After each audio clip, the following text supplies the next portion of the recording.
Eu quero compartilhar com você nessa noite uma palavra, queridos. Uma palavra que está em João capítulo 2. João capítulo 2, os versículos 1 ao 12. João capítulo 2, os versículos 1 ao 12. Vamos fazer a leitura desse texto. Depois da leitura eu quero trazer ao seu coração uma mensagem para edificar a sua fé, para edificar a sua vida. Se você trouxe a sua Bíblia, por gentileza, abra no Evangelho de João capítulo 2, nós vamos ler versículos 1 ao 12. A palavra de Deus, ela declara assim: no terceiro dia, houve um casamento em Canaã da Galileia.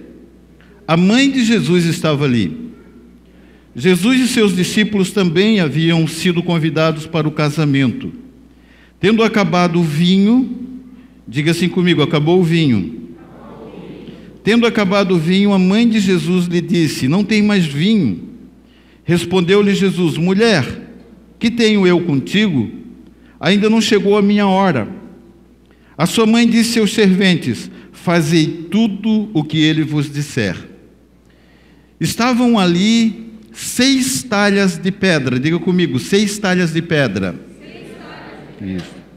Que os judeus usavam para as purificações, e cada uma levava 2 ou 3 metretas, ou 2 ou 3 medidas, algumas traduções dizem.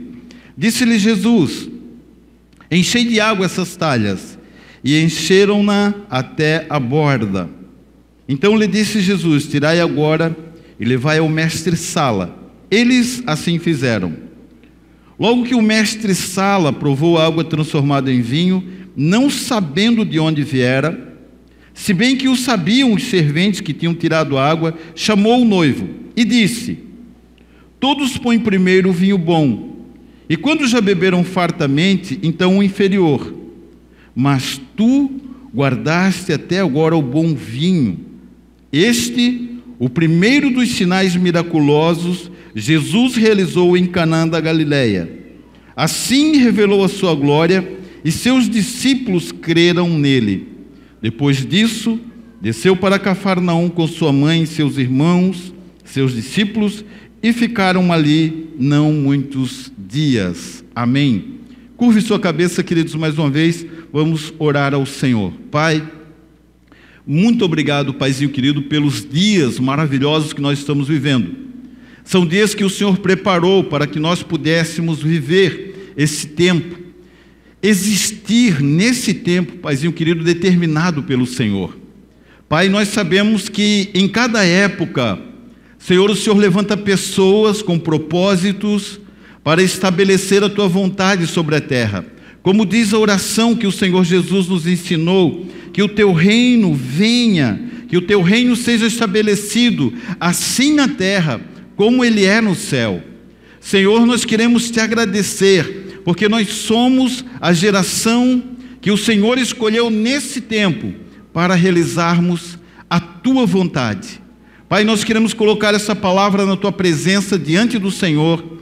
Nós queremos expor o nosso coração aos Teus ensinamentos. Ajuda-nos, ó Pai, tanto para ensinar, quanto para aprendermos aquilo que o Senhor quer nos trazer nessa noite, através dessa passagem bíblica. Senhor, muito obrigado por a palavra que o Senhor nos trouxe, pela revelação que o Senhor nos dará e pela edificação da nossa fé que o Senhor operará nesta noite em nossas vidas. Nós Te agradecemos por isso, em nome de Cristo Jesus. Amém. Se você crê, diga amém também comigo. Glória a Deus. Queridos, esse texto, Jesus foi convidado a participar de um casamento. Ele foi convidado para estar em um casamento. Foram com eles alguns familiares, sua mãe, alguns familiares dele, e foram também os seus discípulos neste casamento. E quando estava ali na preparação, no andamento do casamento, alguns convidados já haviam chegado, os outros ainda estavam por chegar, já estavam ali se alegrando, já estavam ali festejando, já estavam comemorando esse evento. De repente, surge a notícia que acabou o vinho, terminou o vinho. Tinha algumas pessoas ali num balcão de atendimento, já com o copinho na mão, né? Copinho pequenininho, né? Já esperando na fila para tomarem a sua parte ali no... E de repente alguém chega lá assim, né? Meu amigo, né? Espera um pouquinho que acabou o vinho. Como assim? Acabou o vinho e nós não sabemos o que fazer. Só que Jesus estava ali no casamento. Jesus estava por ali. E daí então a mãe de Jesus vai até ele e ela fala para Jesus: filho, acabou o vinho. Jesus faz o seguinte, ele olha, estavam ali 6 talhas de pedras. O texto diz que eram talhas que os judeus usavam para purificação. Cada uma dessas talhas, elas cabiam em torno de 60 litros, aproximadamente 50, 60 litros. Jesus mandou encher aquelas talhas com água, eles encheram, e ele disse: agora tirem uma taça dessa água e levem para o mestre-sala, o organizador do casamento. Eles tiraram. Quem tirou a água da talha sabia que ele estava levando água. Só que enquanto ele estava levando a água, tanto a água da taça, do copo, quanto a água das talhas foram transformadas em vinho. Quando ele apresentou aquela taça para o mestre-sala, ele toma aquela taça, ele prova aquela taça, e ele olha para o noivo, e ele diz assim para o noivo: olha, nos outros casamentos que eu fui, todos põem primeiro o vinho bom, e depois, quando todos já beberam fartamente, então eles trazem o vinho inferior. Mas tu fizeste ao contrário. Tu guardaste o melhor vinho para o final.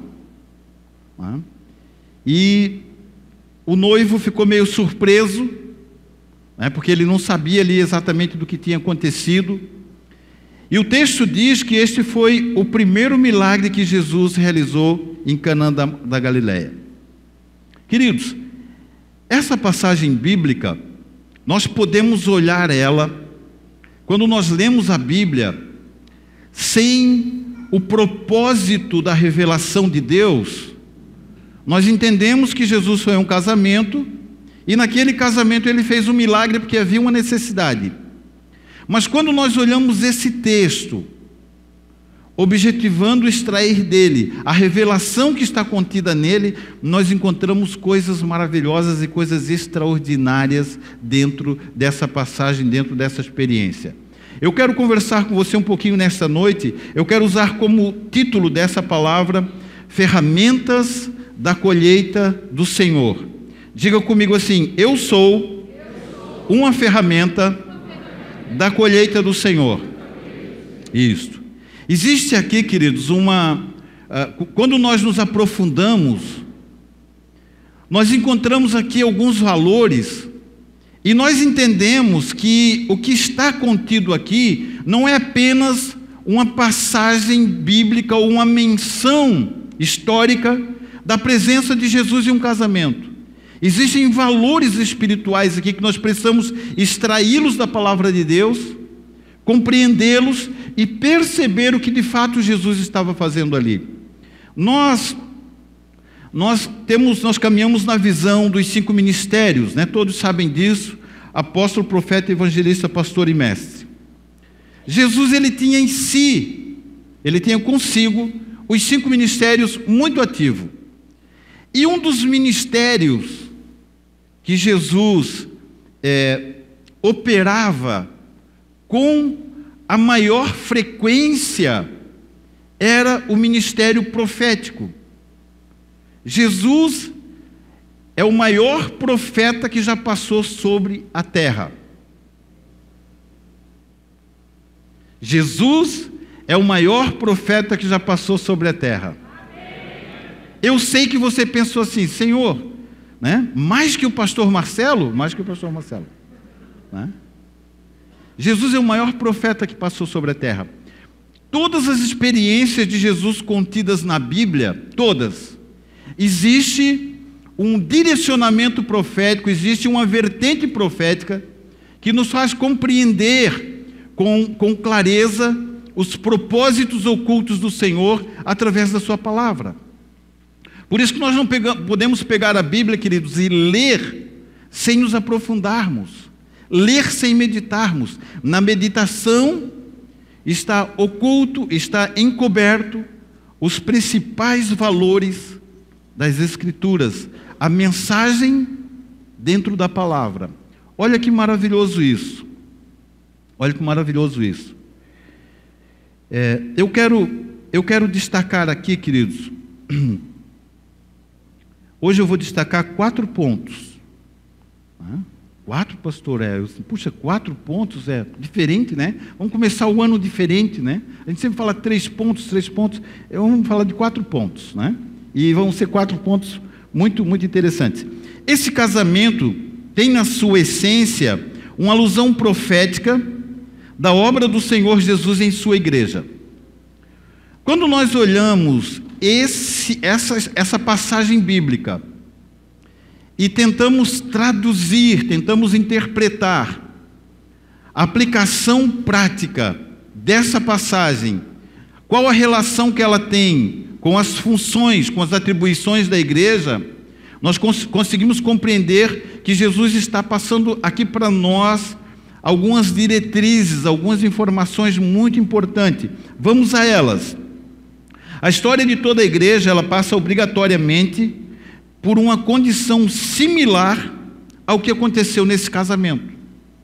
Toda a igreja, queridos, toda a igreja, seja ela qual for, ela tem na sua existência, na sua essência, uma similaridade muito grande com a experiência contida nessa passagem bíblica. Então, vamos pegar aqui alguns aspectos desse texto que estão relacionados com a igreja do Senhor Jesus.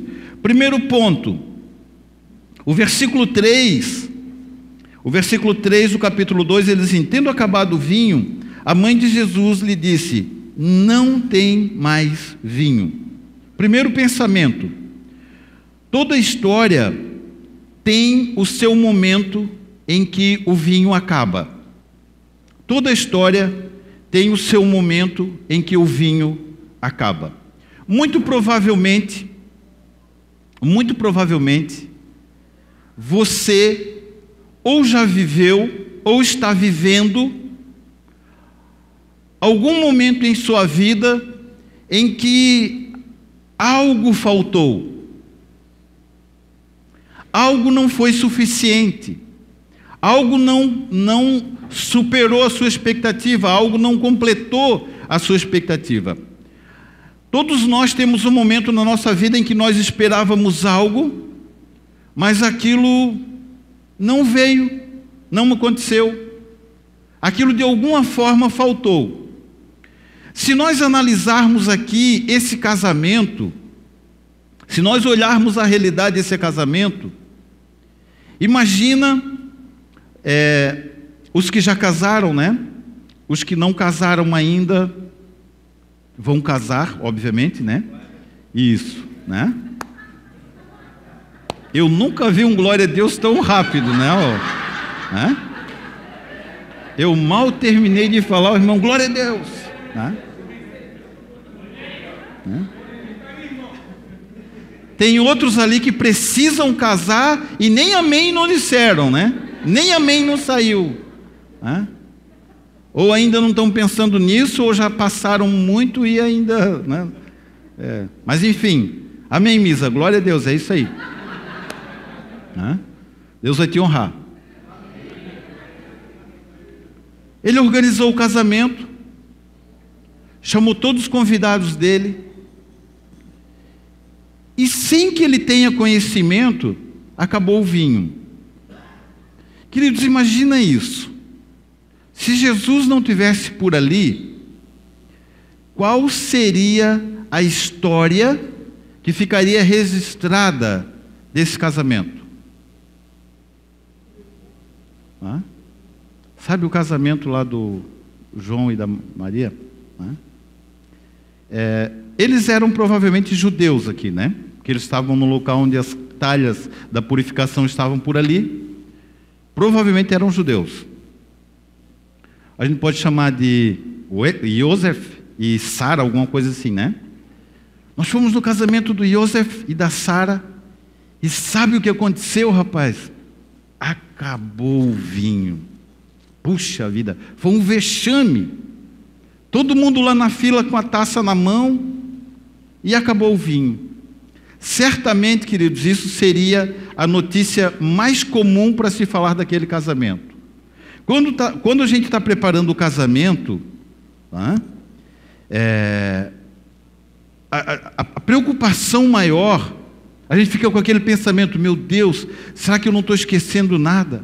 Será que não vai faltar nada no casamento? Será que não vai acabar alguma coisa durante o casamento? Né? A pessoa fica naquela frustração. Imagina, no meio do casamento acabou o vinho. Né? Terminou o vinho. Existem, queridos, áreas da nossa vida em que, em um determinado momento, aquilo que nós, às vezes até de uma forma displicente, algo nos falta. Algo nos falta. Talvez o noivo não tenha se dado conta da quantidade de pessoas. Ele provavelmente, né, porque o texto diz que o vinho acabou. Então, alguém bebeu o vinho que tinha. Ele fez umas contas aproximadas ali, convidou alguns amigos dele. Só que ele convidou alguns amigos que eles bebiam além da média, né? E chegaram lá e começaram a tomar o vinho, né? Tomaram uma porção dos outros, tomaram uma cota dos outros e acabou faltando, né, para os que estavam chegando depois. Mas enfim, existem áreas da nossa vida, queridos, em que o vinho acaba. Todas as vezes que a palavra de Deus fala de vinho, ela está fazendo uma alusão à alegria. Na cultura judaica é comum, né, eles têm essa cultura, as celebrações são feitas com vinho, regadas a vinho. Né? E alguns deles, não é muito comum no nosso meio, né?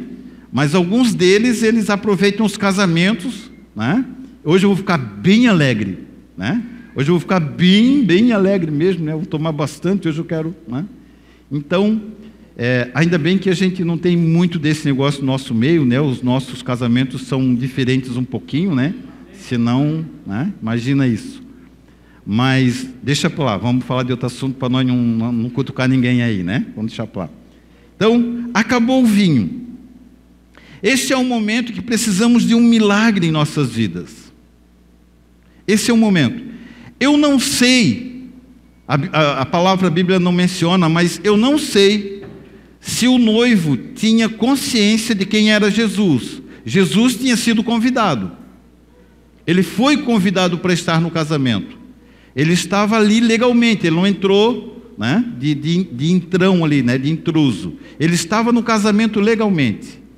Quando acaba o vinho, que essa informação chega a Jesus, Jesus então opera o seu milagre e muda uma situação que seria algo extremamente desagradável, que seria algo extremamente marcante no aspecto negativo na vida do noivo, da família do noivo, em algo extremamente precioso, extremamente maravilhoso. Porque quando o mestre Sala toma o vinho, ele diz: meu Deus, que vinho delicioso. Cara, todo mundo serve primeiro o bom vinho e depois o vinho inferior. Tu guardou o melhor vinho até agora, né? E o noivo, não sabendo de nada do que tinha acontecido, né? Ele meio que, eu que guardei esse vinho aí, porque, né, eu entendo bem de vinho, e, né, tomou para si a glória. Na realidade, queridos, o milagre de Jesus converteu o que deveria ser uma grande frustração em algo maravilhoso. Quando Jesus está presente em nossas vidas, quando Jesus está presente no nosso casamento, aquilo que seria uma grande decepção, uma grande frustração, se transforma em algo maravilhoso e extraordinário. Extraordinário. Essa é uma das mensagens, esse é um dos pensamentos, queridos, que nós temos que ter Quando nós pensamos em igreja, quando nós pensamos em vida congregacional, nós precisamos entender que existe isso. Se Jesus estiver presente, se Jesus estiver participando ali, não existe frustração, não existe decepção que Jesus não converta ela em grande alegria, em grande gozo, em grande satisfação. Amém, queridos? Existem situações que nós podemos identificar quando o vinho acaba. Por exemplo, quando a alegria vai embora. O vinho simboliza alegria. Quando as expectativas futuras, quando nós olhamos para nosso futuro e as nossas expectativas elas não são muito positivas. Quando nós fazemos as nossas contas, analisamos ali as nossas finanças e a coisa vai estreitando, e ela acaba estreitando depois, tanto que fica meio desajustada. Então, cria uma expectativa negativa no nosso coração. Quando algum relacionamento está abalado, quando algum relacionamento, queridos, algo que nós depositamos uma expectativa e de repente, por algum motivo, aquele relacionamento ele é abalado, a alegria acabou, faltou o vinho. Quando as circunstâncias indicam que, por exemplo, um desemprego bate a porta, perdemos o emprego, algo inesperado, algo que não esperávamos. Quando recebemos um diagnóstico médico ruim, acabou o vinho.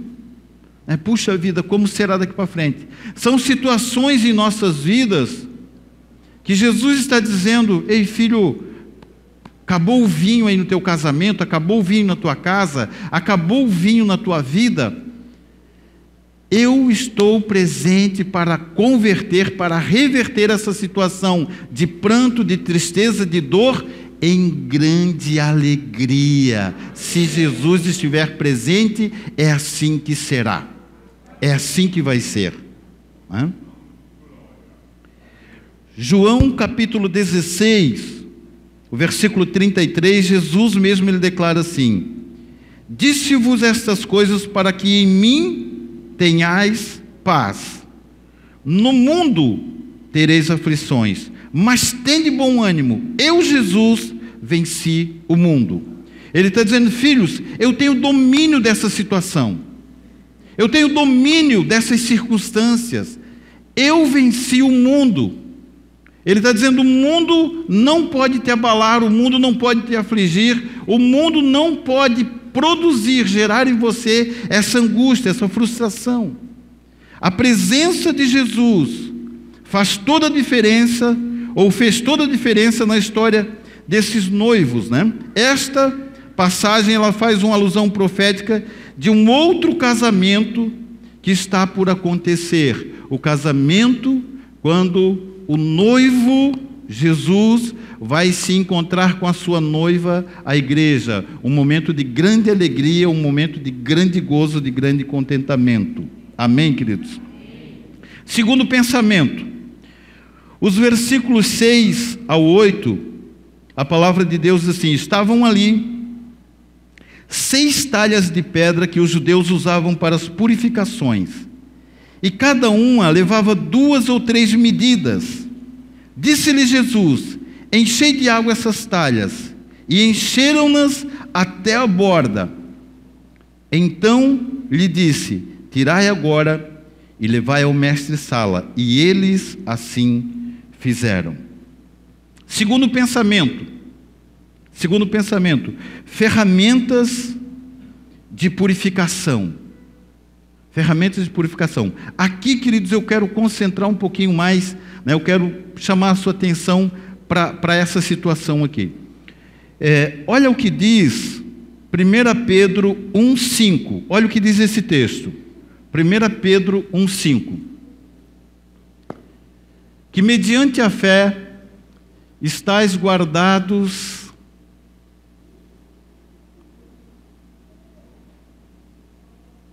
Deixa eu confirmar. É isso que está lá mesmo, Carmen?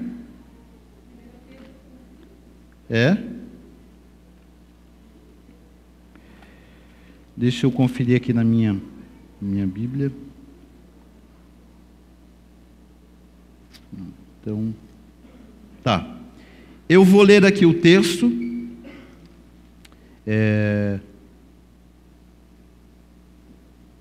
Eu vou ler o texto aqui conforme eu escrevi, tá, queridos? Depois eu acho aqui para vocês. Depois eu passo o texto. Está escrito assim: vós também, como pedras vivas, eu coloquei aqui o endereço errado, tá?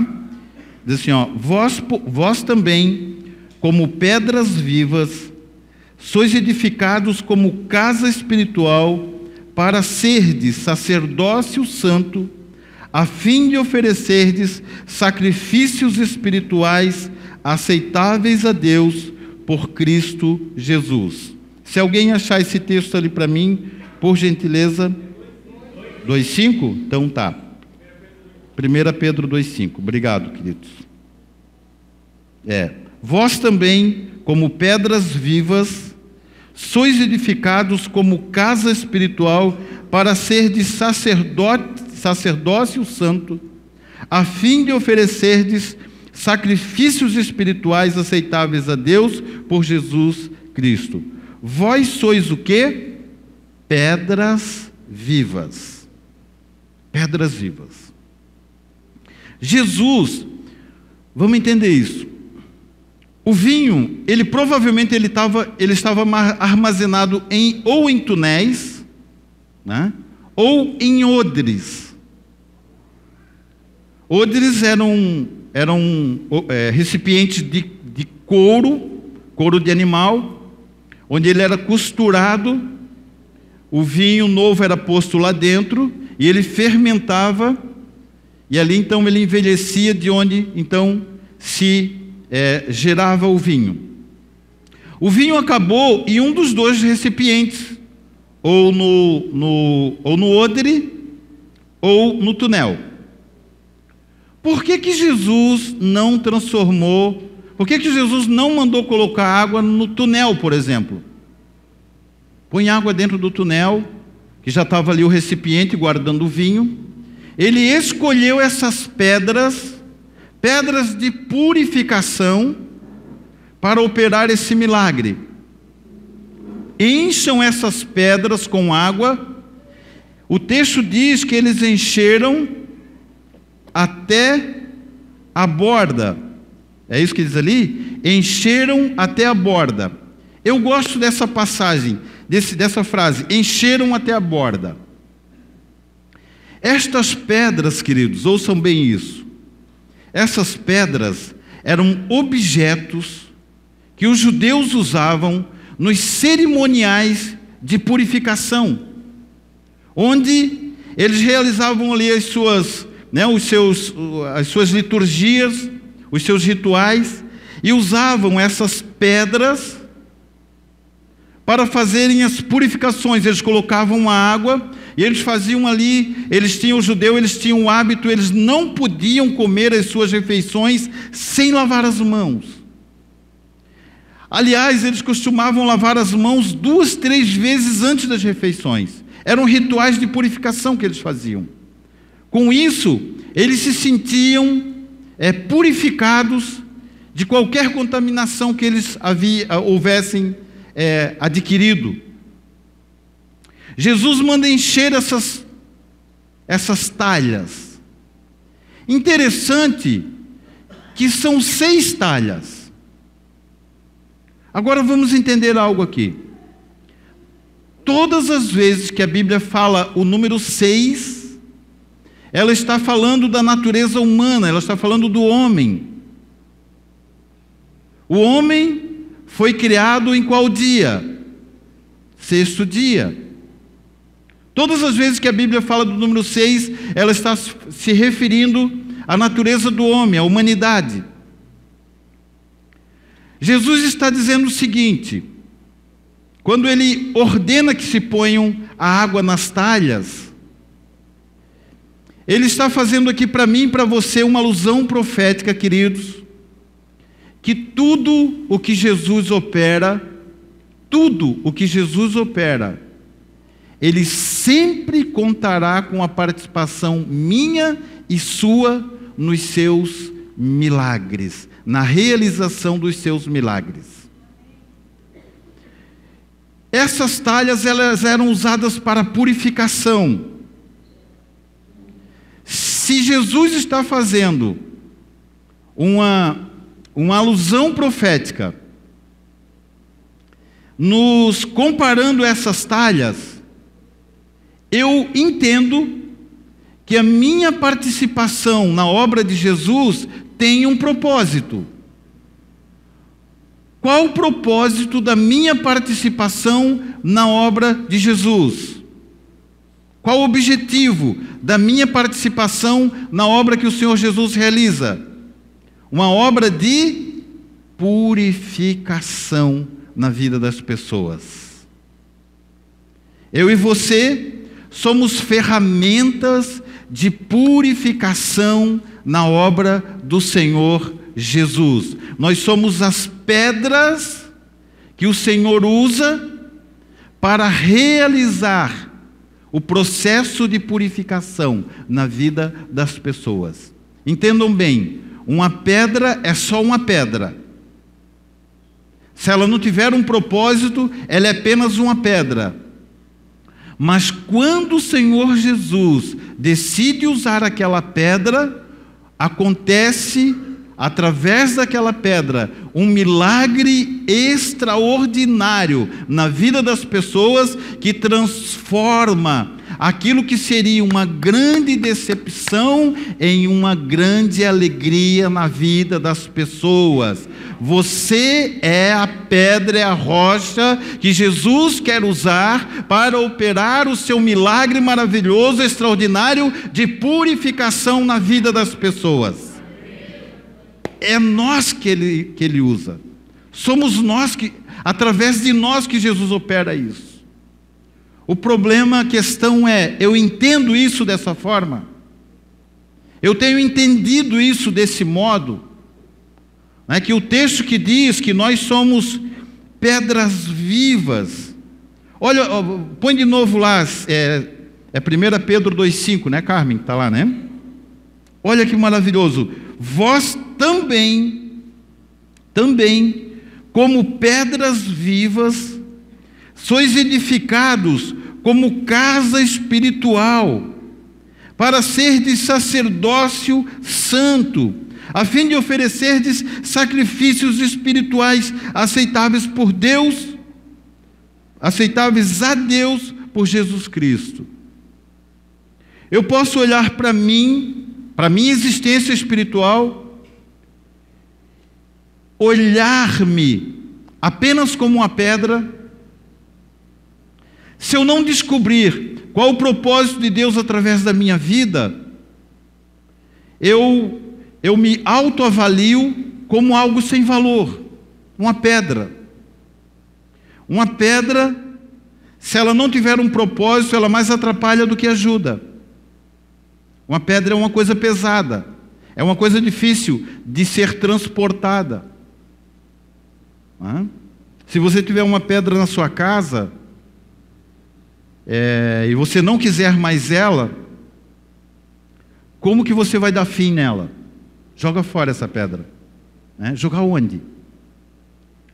Mas se você entender o propósito que Deus tem através da sua vida como pedra espiritual, como objeto de purificação na vida das pessoas, como meio pelo qual Jesus opera os seus milagres, muda completamente, queridos, o nosso entendimento da nossa participação na obra e no projeto de Deus. Amém? Este é o ano da colheita. Qual a nossa participação nesse projeto, nesse propósito? Qual o meu envolvimento? Qual o meu entendimento em relação ao que eu faço, ao que eu sou? Jesus pediu que colocassem água dentro das talhas. talhas de pedra, e dentro das talhas a água foi transformada em vinho. Uma outra passagem, João capítulo 6, capítulo 6, ali fala sobre a multiplicação dos pães. Olha isso. Tinha um rapazinho ali, um garoto, com 5 pães e 2 peixinhos. Esses pães foram trazidos a Jesus, porque estava ali uma multidão de 5.000 homens, mais mulheres e crianças, para serem alimentados. Ninguém tinha comido, ninguém tinha comida. Estavam longe da cidade. Jesus toma aqueles pães, aqueles peixes, ele levanta, dá graças a Deus e multiplica. Ali, quando Jesus está com ele na mão, ele que multiplica. Já imaginou se tivesse multiplicado naquele momento? Né? Jesus ia ficar sufocado ali embaixo dos pães e dos peixes ali, né? Não, ele abençoa e ele entrega nas mãos dos discípulos. Vocês distribuam. Nas mãos dos discípulos, o milagre de multiplicação acontece. Sabe onde que o milagre de Jesus acontece, queridos?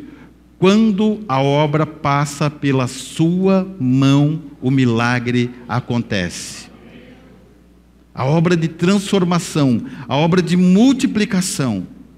Queridos, o nosso Deus, Jesus, Ele é maravilhoso demais, nós não acreditamos que Ele é assim. Nós às vezes até duvidamos que Ele nos ama dessa forma.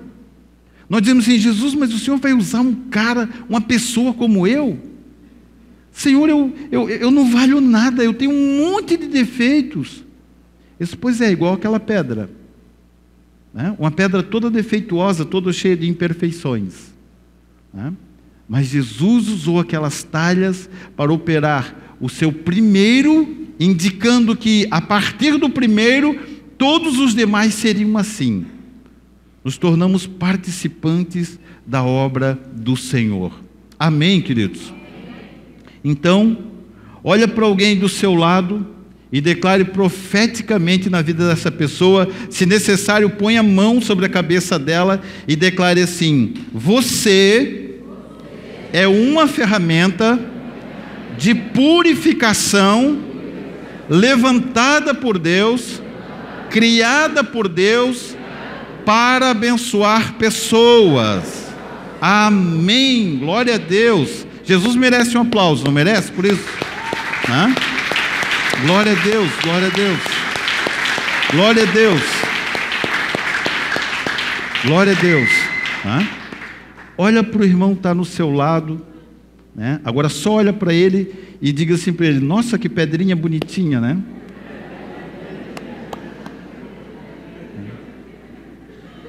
Que pedrinha linda.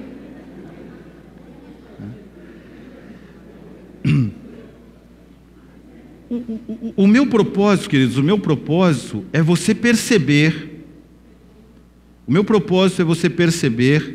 que não importa quão inútil você se considere, não importa quão inútil você se considere. Quando o texto fala das pedras, ele diz assim: estavam ali 6 talhas de pedra que os judeus usavam. Tipo assim, olha, põe isso de lado aqui para não atrapalhar ninguém, põe aqui do ladinho. Estavam ali, né? Estavam ali 6 talhas de pedra, como que se fosse algo que não tivesse participação naquele momento. É só, olha, hoje nós não vamos usar ela, põe aqui no canto, esconde elas. Jesus: não, eu quero usar elas, traz elas para cá, eu quero usar elas. Talvez, queridos, você esteja se considerando a mais insignificante das pessoas do planeta Terra. É você que Jesus vai usar para operar os seus grandes e maravilhosos milagres. É você mesmo. Você mesmo. Mas eu, pastor? Sim, você. É você que Ele quer usar. Bem você. Terceiro ponto. Os versículos 9 e 10, ele diz assim: logo que o mestre-sala provou a água transformada em vinho, não sabendo de onde viera, Se bem que sabiam os serventes que tinham tirado a água, chamou o noivo e disse: todos põem primeiro o vinho bom, e quando já beberam fartamente, então o inferior. Mas tu guardastes até agora o bom vinho. Terceiro pensamento: estamos começando a viver o tempo do bom vinho. O tempo do bom vinho. Jesus, ele sempre guarda o melhor pro final, queridos. Sempre guarda o melhor pro final. Crie uma expectativa grandiosa no seu coração. Eu garanto para você, Jesus vai te surpreender com o seu amor, com a sua bondade, com as suas maravilhas. Porque ele sempre guarda o melhor para o final. Pastor, o que nós vivemos até aqui é maravilhoso demais. O que nós vivemos até aqui é extraordinário. O que nós vivemos até aqui é especial. É nada comparado ao que Jesus irá fazer a partir de agora. A partir de agora. Jesus, ele é especialista, queridos, especialista. Ele sempre deixa o melhor para o final. A glória da última casa é maior do que a primeira. Nós somos a última casa do Senhor Jesus. Aleluia, queridos. Aleluia. Estamos começando o tempo do bom vinho. Diga assim para alguém perto de você, olhe para ele e diga assim: este é o tempo de experimentarmos o melhor vinho. Amém, queridos. Tempo extraordinário, tempo maravilhoso. Esse noivo, ele não só não sofreu a vergonha de ter acabado o vinho, como ainda foi honrado por ter guardado para o final o melhor vinho. O que se falou daquele casamento, né? O que se guardou de imagem daquele casamento. Rapaz, que vinho delicioso que tinha naquele casamento, que vinho bom, que vinho extraordinário. De onde saiu aquilo? De onde saiu aquele vinho? O vinho que Jesus transforma. Interessante que, olha isso, Jesus mandou colocar água naquelas talhas. Quando nós falamos de água na Bíblia, água refere-se ao quê? A palavra, né? Água é a palavra. Somos purificados pela palavra. A palavra é a água que purifica, né? Jesus põe a água neles. Jesus olhou mais um pouco. Puseram lá nas talhas. Ele olhou, põe mais um pouco, pode pôr mais. E eles colocaram, eles encheram até a borda, até transbordar aquela... Não é? A palavra do Senhor está sendo ministrada na sua vida de uma forma transbordante. Você está sendo transbordado pela palavra de Deus em sua vida. Sabe o que vai acontecer daqui uns dias? Logo, logo isso vai acontecer. Se não estiver já acontecendo, esta palavra que está transbordando na sua vida, ela vai ser transformada em vinho bom. E esse vinho bom vai trazer mudança, vai trazer alegria, vai trazer gozo, vai trazer contentamento, vai trazer transformação, vai trazer um tempo de grande alegria na vida das pessoas que beberem da água transformada em vinho que está em sua vida. Você vai ser o responsável, queridos. Pessoas vão se aproximar de você, e elas vão dizer assim para você: cara, é maravilhoso demais o que tu está falando para mim. É bom demais, eu quero mais desse negócio aí. Fala um pouquinho mais desse negócio. Me dá mais um pouquinho desse vinho, porque eu estou começando a me alegrar, porque eu estou começando a ficar feliz. Algo novo está acontecendo na minha vida. O meu lar está sendo transformado, a minha família está sendo transformada, o meu casamento está sendo transformado, os meus filhos estão sendo transformados. Algo diferente está acontecendo na minha casa, algo diferente está acontecendo na minha vida. Me dá um pouco mais desse negócio aí. Eu quero beber um pouco mais dessa água que você está me dando. Que água deliciosa. Aliás, não é água, é vinho que eu estou tomando, e eu estou sendo cheio de uma alegria, eu estou sendo tomado por uma alegria que eu não consigo mais me conter. Algo maravilhoso vai acontecer na vida das pessoas através de você, através da sua vida. Esse é o tempo de nós experimentarmos, queridos, o tempo do vinho novo, o tempo das novidades do Senhor Jesus. Deus quer produzir, Deus quer operar essa mudança no meio do seu povo. É assim que Ele opera, é assim que Ele faz, é assim que Ele realiza, através das nossas vidas. Através das nossas vidas. Nós somos apenas pedras, somente pedras, mas são as pedras que Jesus precisa para operar os seus grandes e maravilhosos sinais. Amém? O versículo 11 e o quarto ponto, daí então estou terminando. O versículo 11 ele diz assim: o primeiro dos seus sinais miraculosos que Jesus realizou em Canaã da Galileia. Assim revelou a sua glória e seus discípulos creram nele. Quarto pensamento: este é o tempo em que a glória de Jesus será revelada em sua noiva ou em sua igreja. Esse é o tempo em que a glória do Senhor Jesus será revelada na sua igreja, na sua noiva. Olhe para alguém ali do seu lado, profeticamente declare isso para ela. Você vai estar estabelecendo, queridos, na vida dessa pessoa um novo tempo, um tempo que estará iniciando na vida dessa pessoa. Diga assim para ela, declare com convicção e com a consciência de que você é um profeta de Deus nesta hora, neste lugar, na vida dessa pessoa. Diga assim para ela: se prepare, estamos iniciando um novo tempo, onde a glória de Jesus será manifestada no meio do seu povo, através da sua vida, de uma forma maravilhosa. Glória a Deus, glória a Deus, glória a Deus, glória a Deus, glória a Deus, glória a Deus, glória a Deus, glória a Deus, glória a Deus, glória a Deus, aleluia, glória a Deus, glória a Deus, glória a Deus, glória a Deus. Queridos, este sinal manifestou a glória de Jesus.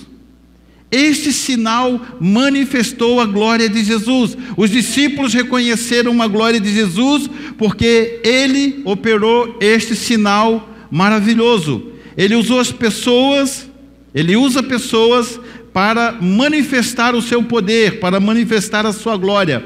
Quando que as pessoas experimentarão a glória de Jesus? Quando que elas experimentarão? Quando que elas verão? Quando que elas reconhecerão a glória de Jesus? Quando elas perceberem os sinais miraculosos acontecendo através da sua vida. Deixa eu declarar algo para você que talvez você ainda não tenha consciência disso. Você não faz ideia o poder que há na sua oração. Você não faz ideia. Se você fizesse ideia do poder que há na sua oração, você oraria mais pelas pessoas. Você imporaria, né? Imporaria, não é? Como? Isso, obrigado, Marcelão, né? Deixa eu... Você não faz ideia, né, do poder que há quando você coloca a sua mão, impõe a sua mão, né, na vida de uma pessoa, sobre uma pessoa, o que a sua oração pode provocar de transformação e de mudança na vida de uma pessoa, queridos. Deixa eu declarar algo para você. Este vai ser um ano onde Deus vai usar grandemente a sua vida para operar sinais, maravilhas, prodígios, através da imposição das suas mãos na vida das pessoas. Muitas pessoas serão curadas pela imposição das suas mãos, pela declaração dos seus lábios. Quando você declarar sobre essa pessoa, o poder de Deus que está sobre a minha vida, opera agora na vida dessa pessoa, trazendo saúde, trazendo cura, e a glória do Senhor Jesus será manifestada através da sua vida. Aleluia, glória a Deus. A glória dele vai ser manifestada através da sua vida. Esse vai ser um ano, queridos, onde nós vamos nos surpreender com a manifestação da glória de Deus no meio do seu povo, no meio da sua igreja.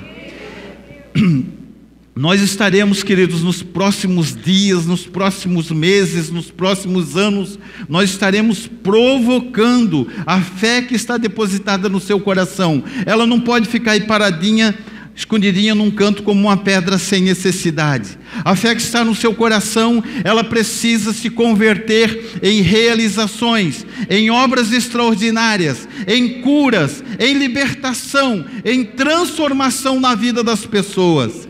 Você não é uma pedra escondida, você é uma pedra escolhida pelo Senhor Jesus, aonde Ele vai manifestar a sua glória e o seu poder. Amém, queridos? Você que crê nessa palavra, dê a Jesus um aplauso maravilhoso em nome do Senhor Jesus. Aleluia, glória a Deus.